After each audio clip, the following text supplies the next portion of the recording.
ప్రభువైన యేసుక్రీస్తు ప్రశస్త నామంలో అందరికీ నా హృదయపూర్వక వందనములండి. ఈరోజు అంశము ఉపవాసం. చాలామందికి ఉపవాసం అంటే అర్థం తెలియదు, ఉపవాసం ఎందుకు చేయాలో తెలియదు, ఉపవాసం ఎవరి కోసమో చేయాలో తెలియదు. ఈ విషయాలు తెలియక మానవ యొక్క అభిప్రాయాలతోటి ఉపవాసం చేస్తూ ఉన్నారు. ఎలాంటి అభిప్రాయాలు అంటే, ఉపవాసాలు చేస్తే దేవుడి శక్తి పొందుకుంటారని, ఉపవాసం చేస్తే దెయ్యాలు వెలగొట్టే శక్తి దేవుడు ఇస్తాడని, ఉపవాసాలు చేస్తే చనిపోతున్న వ్యక్తుల్ని మళ్ళీ బ్రతికించవచ్చని, ఉపవాసాలు చేస్తే రోగస్తులు బాగు చేయొచ్చని ఈ ఉపవాసాలు చేస్తున్నారు.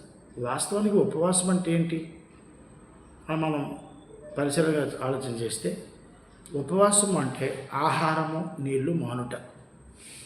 ఆహారం తినకుండా, ఏ ఆహారము తినకుండా, అది పళ్ళైనా, భోజనమైనా, లేకపోతే పాలైనా, ద్రవ పదార్థమైన, ఘన పదార్థమైన, ఏది కూడా బిస్కెట్ కానీ ఏది కూడా తినకుండా, ఏ ఆహారం తినకుండా, మంచినీళ్ళు కూడా తాగకుండా, ఏ డ్రింకులు తీసుకోకుండా, అది అలా చేయడం అనేది ఉపవాసం అంటారు. అయితే ఈ ఉపవాసం మనం ప్రాథమికంగా చూస్తే, అప్పట్లో ఋషులు ఎక్కువగా చేసేవారు. ఎక్కడో కొండల్లోనూ, లేకపోతే అడవుల్లోనూ, లేకపోతే హిమాలయ పర్వతాల్లో వెళ్ళి ఉపవాసాలు అక్కడ చేసేవారు. తర్వాత మనం ఇంకో తరం చూస్తే, రాజకీయ నాయకులు ఉపవాసాలు చేస్తారు. దానికి ఒక పేరు పెట్టేది ఏంటంటే నిరాహార దీక్ష. ఈ నిరాహార దీక్షను ఒక బ్యానర్ వేసి ప్రతిపక్షంలో ఉన్న వ్యక్తులకి, అంటే పాలక పక్షానికి వ్యతిరేకంగా ప్రతిపక్షం వారు కూర్చొని వాళ్ళ డిమాండ్ ఏదైతే ఉందో ఆ డిమాండ్ నెరవేర్చాలని అక్కడటువంటి నాయకుడు, ఆ కార్యవర్గం అంతా కూడా నిరాహార దీక్ష చేస్తారు. మూడోదిగా చూస్తే, స్వాతంత్ర సమరయోధులు సత్యాగ్రహం చేశారు. స్వాతంత్ర సమరయోధులు కూడా వాళ్ళు కూడా ఏం చేశారంటే, బ్రిటిష్ వారు మన దేశాన్ని కొన్ని సంవత్సరాలు బానిసలుగా ఉండేటప్పుడు, మా దేశాన్ని మాకు ఇవ్వండి, మీరు ఎవరు మా మీద అధికారం చేయండి అని చెప్పి వాళ్ళు కూడా సత్యాగ్రహం చేశారు. అయితే మరి క్రైస్తవులు ఎందుకు ఉపవాసం చేయాలి అని మనం ఆలోచించాలి. క్రైస్తవుల ఉపవాసం దేనికోసం చేయాలి? దెయ్యాలు వెళ్ళగొట్టడానిక, దేవుడి శక్తిని పొందుకోవడానిక, అద్భుత కార్యాలు చేయడానిక, దేనికి చేయాలి అసలు అనేది మనం ఆలోచిస్తే, పరిశుద్ధ గ్రంథం రెండు రకాలుగా ఉపవాసాలు చేసినట్టు మనకు కనబడతా ఉంది. ఒకటి, యెషయా గ్రంథము 58:3 యెషయా గ్రంథము 58:3 మేము ఉపవాసం ఉండగా నువ్వెందుకు చూడవు, మేము మా ప్రాణములను ఆయాసపరుచుకొనగా నువ్వెందుకు లక్ష్య పెట్టవు అన్నాడు. అంటే ఉపవాసం అనేది ఆయాసపరుచుకోవడానికి ఉపవాసం కనబడతా ఉంది. అలాగే లేవికాండము 16:29 నుండి 31 మనం చూస్తే, లేవికాండము 16:29-31 ఇది మీకు నిత్యమైన కట్టడ, స్వదేశులు కానీ మీ మధ్య నుండి పరదేశులు కానీ మీరందరూ 7వ నెల 10వ నాడు ఏ పని అయినా చేయక మిమ్మల్ని మీరు దుఃఖపరుచుకునేవారను అన్నాడు. ఏమనగా మీరు యెహోవా సన్నిధి మీ సమస్త పాపల నుండి పవిత్రులగునట్లు, ఆ దినమును మిమ్మల్ని పవిత్రపరిచినట్లు మీ నిమిత్తం ప్రాయశ్చిత్తం చేయబడను, అది మీకు మహావిశ్రాంతి దినము, మిమ్మల్ని మీరు దుఃఖపరచుకోవాలని ఇది నిత్యమైన కట్టడ అన్నాడు. అంటే ఉపవాసాలు మన గ్రంథంలో రెండు రకాలు కనబడుతున్నాయి. ఒకటి, ఆయాసపరుచుకునే ఉపవాసము. రెండు, దుఃఖపరచుకోవడానికి, మిమ్మల్ని మీరు దుఃఖపరచుకోవడానికి ఉపవాసం చేయనట్టు మనకి రెండు వచనాలు మనకి ఆధారంగా కనబడుతున్నాయి. అయితే ఈ ఉపవాసాలు పర్టికులర్గా దేవుడు చేయమన్నాడని అంటే, పాత నిబంధన అంటే ధర్మశాస్త్ర సంబంధమైనటువంటి ఇశ్రాయేలుకి బహిర్గతంగా ఉపవాసాలు చేయమని చెప్పాడు. ఆజ్ఞ చెయ్యాలి, మస్ట్గా చేయాలి అంటే బహిర్గతంగా చేయమని చెప్పాడు. క్రొత్త నిబంధనకు వచ్చేసరికి మాత్రం ఉపవాసం అనేది రహస్యంగా చేయమని చెప్పాడు. అంటే దేవుడికి చేసే వ్యక్తికి తప్ప, కుటుంబానికి, కట్టుకున్న భార్యకి, గర్భంలో వచ్చిన బిడ్డలకు కూడా తెలియదు, ప్రాణ స్నేహితులకు కూడా తెలియకూడదు, బంధువుల స్నేహితులు తెలియకూడదు, బాప్తిసం ఇచ్చినటువంటి సేవకుడు కూడా తెలియకూడదు. అంటే రహస్యంగా ఉండమన్నాడు. క్రొత్త నిబంధన పాత నిబంధనలో మాత్రం ఖచ్చితంగా ఉపవాసం చేయమని బహిరంగంగా చేయమని చెప్పాడు ఉపవాసం. అయితే ఉపవాసం దేనికోసం ఉండాలి అనే గ్రంథం మనకు సెలవిచ్చిందంటే, మొదటిగా దేవుని కోసం ఉపవాసం ఉండాలి. దేవుని కొరకు, దేవుని కోసం. 2, పరిశుద్ధత కొరకు ఉపవాసం ఉండాలి. 3, దైవ ప్రత్యక్షత కొరకు ఉపవాసం ఉండాలి. 4, మన అవసరతలు పొందడానికి ఉపవాసం ఉండాలి. మళ్ళీ చెప్తున్నాను, మొదటిది దేవుని కొరకు ఉపవాసం ఉండాలి. 2, పరిశుద్ధత కొరకు ఉపవాసం ఉండాలి. 3, దైవ ప్రత్యక్షత కొరకు ఉపవాసం ఉండాలి. 4, అవసరాలు అంటే మన అవసరాలు పొందడానికి ఉపవాసం ఉండాలి. అంతే తప్ప దెయ్యాల వాళ్ళు పడడానికి, దేవుడి శక్తి పొందడానికి, అద్భుతాలు చేయడానికి ఉపవాసం కాదు. అలా ఉపవాసం చేసినట్టు లేఖనాల్లో ఏ భక్తుడు కూడా కనపడ్డాడు. అలాంటి ఉపవాసం చేస్తే నీ దేహము ఆయాసం అయిపోద్ది, నువ్వు బలహీనమైపోతావు తప్ప నీకు ఎటువంటి లాభం లేదు. దేవుని ఉగ్రత పాలైపోతావు. దేవుడు నిన్ను చాలా భయంకరంగా నిన్ను రేపు తీర్పులోకి తీసుకొస్తున్న సంగతి మీరు గమనించాలి. కాబట్టి ఉపవాసము ఉండాలి అని ఖచ్చితంగా దేవుడు చెప్పాడు. లేవికాండము 23వ అధ్యాయము 26 నుండి 32 వచనం చదవండి. లేవికాండము 23వ అధ్యాయము 26 నుండి 32 వచనాల్లో ఉపవాసం ఎందుకు ఉండాలనేది పాత నిబంధనలో దేవుని ఆజ్ఞ ఉంది. అలాగే మనకి లోకా భక్తుడు కూడా అపొస్తలుల కార్యములు 27వ అధ్యాయం 9వ వచనంలో కూడా ఒక మాట రాస్తాడు. ఉపవాసము ఉండాలి, మనం చేశాము అన్నట్టు రాస్తాడు. కాబట్టి ఉపవాసం అనేది పాత నిబంధనలో బహిర్గతమైన ఆజ్ఞ ఉంది. క్రొత్త నిబంధనలో మాత్రం ఉపవాసం అనేది దేవుడు రహస్యంగా చేయమన్నాడు. మనం ఉపవాసం చేసేటప్పుడు ఏ విషయం మీద చేస్తున్నామనంటే, ఏ విషయం మీద చెయ్యాలో మన క్లారిటీ లేకపోతే ఆ ఉపవాసము పనికిరాదు. దేవుడు దాన్ని తీసుకోడు. కీర్తన గ్రంథము 35వ అధ్యాయము 13వ వచనంలో, కీర్తన గ్రంథం 35వ అధ్యాయం 13వ వచనంలో, వారు వ్యాధితో ఉన్నప్పుడు గోనెపట్ట కట్టుకొంటిని, ఉపవాసము చేత నా ప్రాణమును ఆయాసపరుచుకొంటిని, అయినను నా ప్రార్థన నా ఎదలోనికి తిరిగి వచ్చినది అన్నాడు. అంటే సంవత్సరం అంతట్లో ఒక్కసారి ఉపవాసం చేయాలని గ్రంథం చెప్తుంది. ఎవరికి? ఇశ్రాయేలుకి. కానీ గోనె పట్టు కట్టుకున్నారు, బూడిదలో కూర్చున్నారు, బట్టలు చింపుకున్నారు, తలపై ధూళి పోసుకున్నారు, కానీ వారికి ఎటువంటి ప్రయోజనమో వారికి కలగలేదు. కారణం ఏంటంటే దేవుడు చెప్పనిది, దేవుడు చెప్పినది చెయ్యలాగా ఎవరు చేసినా సరే ఆ ఉపవాసము, ఆ వ్రతము భంగమైపోతుంది అన్న సంగతి మనం గమనించాలి. కాబట్టి ఉపవాసం అనేది పాత నిబంధన చట్టని కింద ఉన్న వారికి 100% చెయ్యాలి, చేయవలసిన అవసరం ఉంది. ఆ ఉపవాసం కూడాను బహిర్గతంగా చేయాలి, బాహాటంగా చేయాలి. కానీ క్రొత్త నిబంధన చట్టం కింద వచ్చిన మనకు మాత్రము ఉపవాసం రహస్యంగా చేయమన్నాడు. అసలు ఉపవాసం అనేది ఆజ్ఞ లేదు అసలు క్రొత్త నిబంధనలో. కాబట్టి ఈ పాత నిబంధనలో ఉన్న విషయాలు తీసుకొచ్చి క్రొత్త నిబంధన జోడించి, ఇదిగో వాళ్ళు ఉపవాసం చేశారు, మీరు ఉపవాసం చేయండి అని ఈరోజు తప్పుడుగా క్రీస్తు విరోధులు బోధిస్తూ ఉన్నారు. యోనా గ్రంథం 3వ అధ్యాయం 6వ వచనం కానీ, మొదటి రాజుల గ్రంథం 21వ అధ్యాయం 27వ వచనం కానీ, ఏవిల గ్రంథము 2వ అధ్యాయం 11వ వచనం కానీ, దానియేలు గ్రంథము 9వ అధ్యాయం 3వ వచనం కానీ, నెహెమియా గ్రంథము 9వ అధ్యాయం 1వ వచనం కానీ, యెషయా గ్రంథము 58వ అధ్యాయం 3వ వచనం మనం చదివితే పాత నిబంధన ఉన్న ఉపవాసానికి నేడు క్రైస్తవులకి సంబంధమే లేదు. అది వాళ్ళకి ఆజ్ఞ ఇవ్వబడింది, బహాటంగా ఇవ్వబడింది, ఖచ్చితంగా వారు చేయాలి. చేయకపోతే ఖచ్చితంగా వారికి శిక్ష ఉంది. కానీ క్రొత్త నిబంధన చట్టంలో మాత్రం ఉపవాసం చేయమని ఆజ్ఞ అనేది దేవుడు ఇవ్వలేదు. రెండోది, ఉపవాసం చేస్తే దేవుడు ఒప్పుకుంటాడు, కానీ దేని నిమిత్తం చేయమనంటే, ఒకటి దేవుని కృప కొరకు, దేవుడి కృప కొరకు ఉపవాసం ఉండమన్నాడు. పరిశుద్ధత కొరకు ఉపవాసం ఉండమన్నాడు. 3, దైవ ప్రత్యక్షత కొరకు ఉపవాసం ఉండమన్నాడు.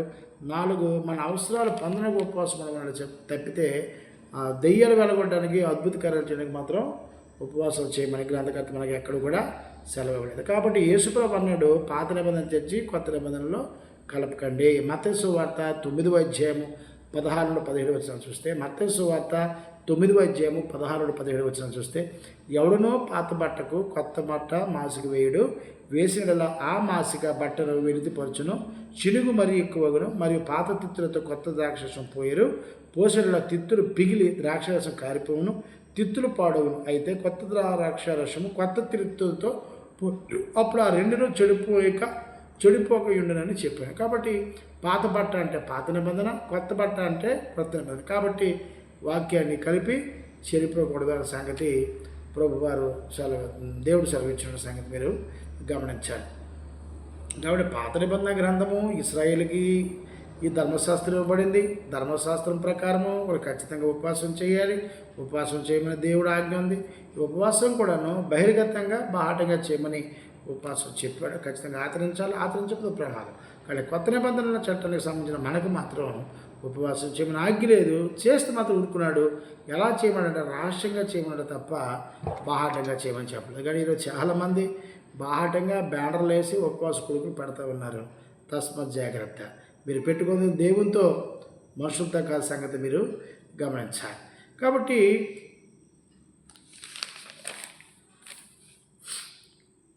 అసలు ఉపవాసం అనేది మనం ఎందుకు ఉండాలి? ప్రాముఖ్యమైన విషయం. అసలు ఉపవాసం మనము ఎందుకు చేయాలి అలా ఆలోచన చేస్తే దేవుని దృష్టిలో మనకు మనం తగ్గించుకోవడానికి ఉపవాసం చేయాలి.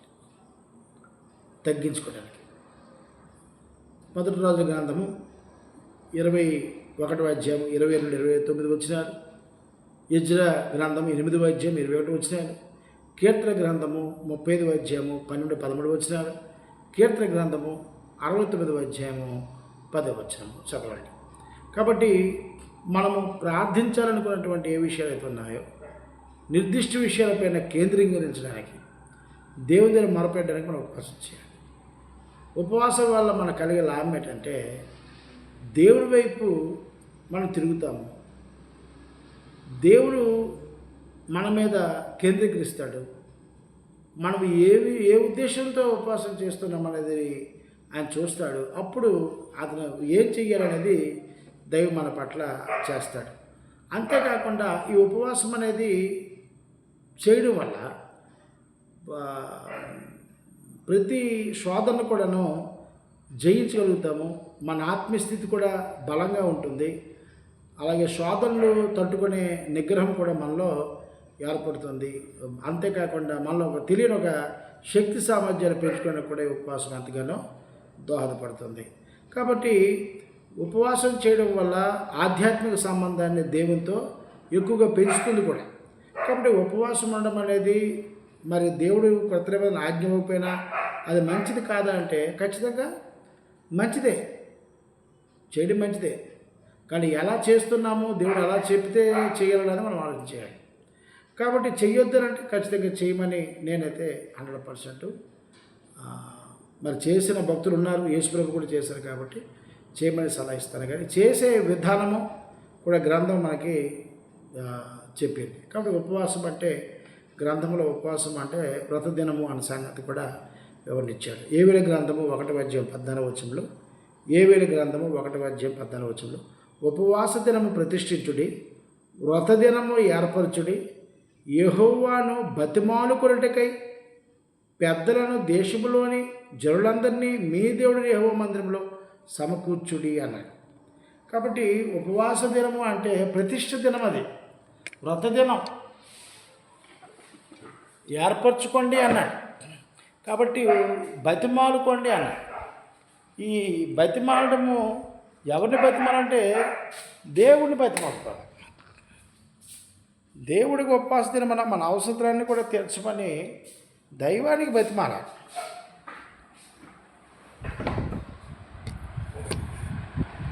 కాబట్టి ప్రేమైన వాళ్ళరా,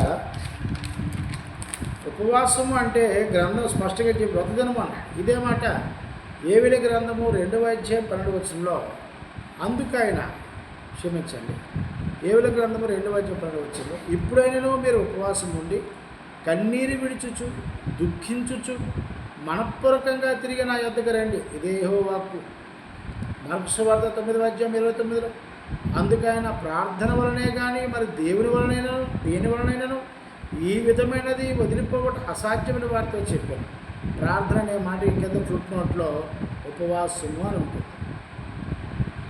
కాబట్టి దేవుని కృప మన మీదకి రావడానికి, మనం ఆధ్యాత్మికంగా బలపడడానికి, మనం ప్రతి శోధన జయించడానికి ఉపవాసం అనేది మనకి చాలా అవసరం. కానీ క్రొత్త నిబంధనలు ఉపవాసం చేయమని ఆజ్ఞ మనకి ఇవ్వలేదు. కానీ ఉపవాసం చేసే వ్యక్తి లేదా ప్రార్థన చేసే వ్యక్తి రహస్యంగా చేయమని చెప్పారు. అలాగే కొన్ని మన జీవితంలో కొన్నిసార్లు మన సమస్యలు చాలా జటిలమైపోతాయి.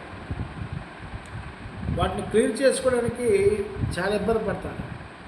అప్పుడు ఈ జటిలమైనటువంటి సమస్యను క్లియర్ చేయగల శక్తి సామర్థ్యం దేవుడే. అప్పుడు ఏం చేయాలి? ఖచ్చితంగా ఉపవాసం చేయాలి. ఉపవాసం చేస్తే ఖచ్చితంగా దేవుని జవాబు మనకి వస్తుంది అనే సంగతి మీరు గమనించాలి. కాబట్టి ఉపవాసము ఎప్పుడు ఎలాంటి ఉపవాసాలు చేస్తే ఇలాంటి ఉపవాసాలు చేస్తే దేవుడు మనకి జవాబిస్తాడు. ఎలాంటి ఉపవాసాలు చేస్తే దేవుడు కూడా ఉపవాసం చేస్తాను జవాబిస్తాడు.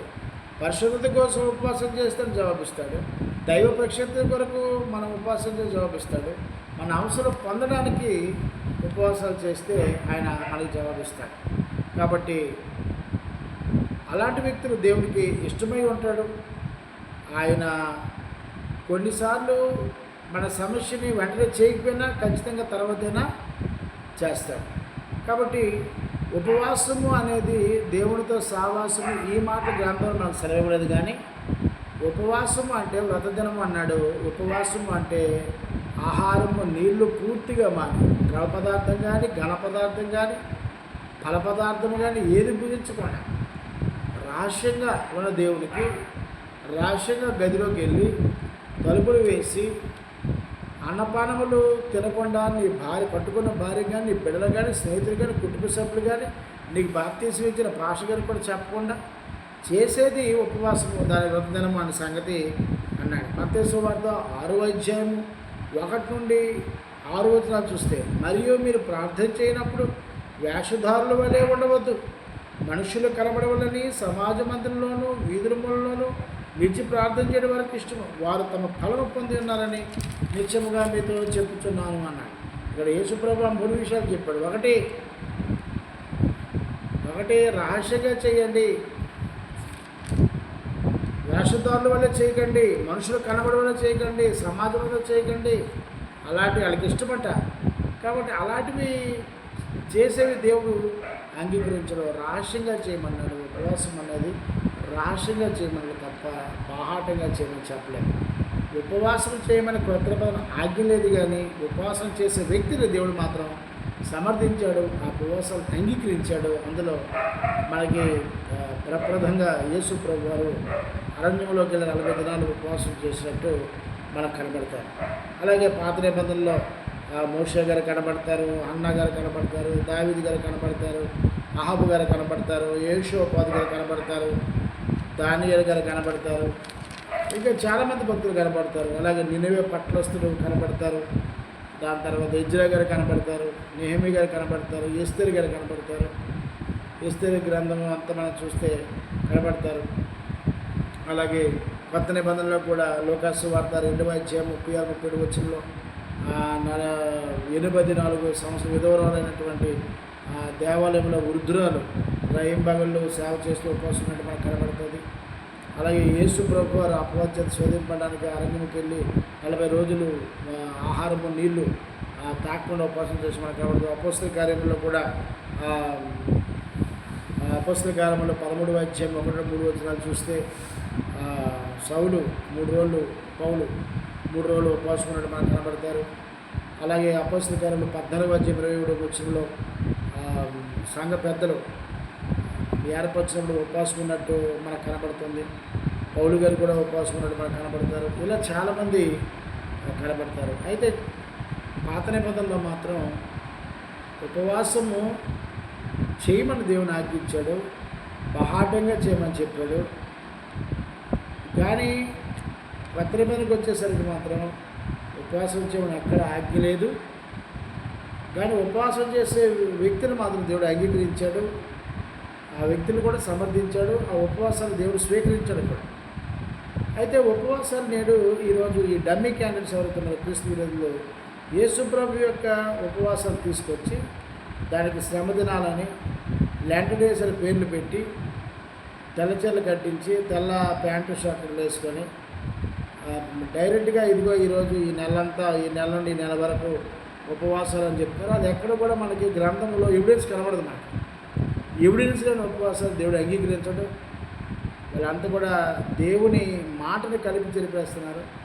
దేవుడు కూడా నిజంగా నీకు ఉపవాసం చేయాలంటే నువ్వు చెయ్యి, దేవుడు అంగీకరిస్తాడు, వద్దండు.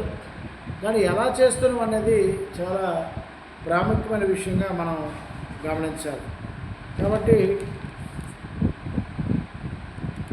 యెషయా గ్రంథము 58వ అధ్యాయము 3-4 వచనాలను ఆలోచన చేస్తే యెషయా గ్రంథము 58వ అధ్యాయం 3-4 వచనాలు, మేము ఉపవాసం ఉండగా నువ్వెందుకు చూడవు, మేము మా ప్రాణములను ఆయాసపరచుకొనగా నువ్వెందుకు లక్ష్య పెట్టవు అని అందరూ. మీ ఉపవాస దినమున మీరు మీ వ్యాపారము చేయుదురు, మీ పనివారి చేత కఠినమైన పని చేయించుదురు, మీరు కలహపడుచు వివాదము చేయదు అన్యాయము బుద్ధులాడుచు ఉపవాసం ఉందరు, మీ కంటతోనే పరమనకు ఉడనున్నట్లుగా మీరు ఇప్పుడు ఉపవాసం ఉండదు అన్నాడు. ఇలాంటి ఉపవాసాలు నిష్ప్రయోజనము.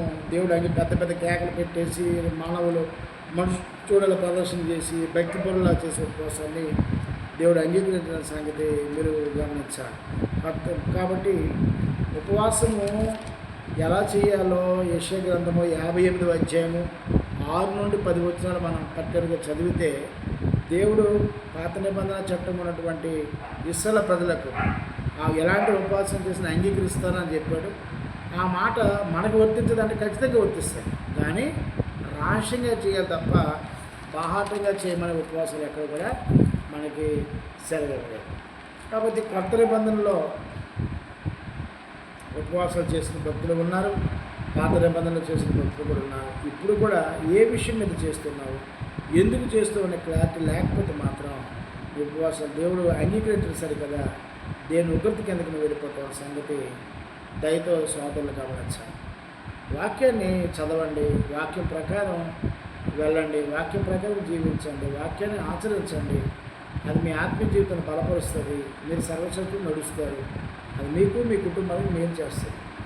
అంతే తప్ప ఎవరో ఏదో చెప్పారని ఉపవాసం ఇలా చేయమన్నారని లోక సంబంధమైన ఆచారాలు తీసుకొచ్చి దేవుడు వారికి జోడిస్తూ మాత్రం మీరు దేవుని గొప్పలు అవుతారు, మీ ఆత్మ నాకులో కలుగుతారు. అయితే గమనించండి, సరి చేసుకోండి. ఈ వీడియోని నచ్చితే లైక్ చేయండి, షేర్ చేయండి, కామెంట్ చేయండి, మీ అభిప్రాయాలు నాకు తెలియజేయండి. మీ అందరికీ ఉదయపూర్వకంగా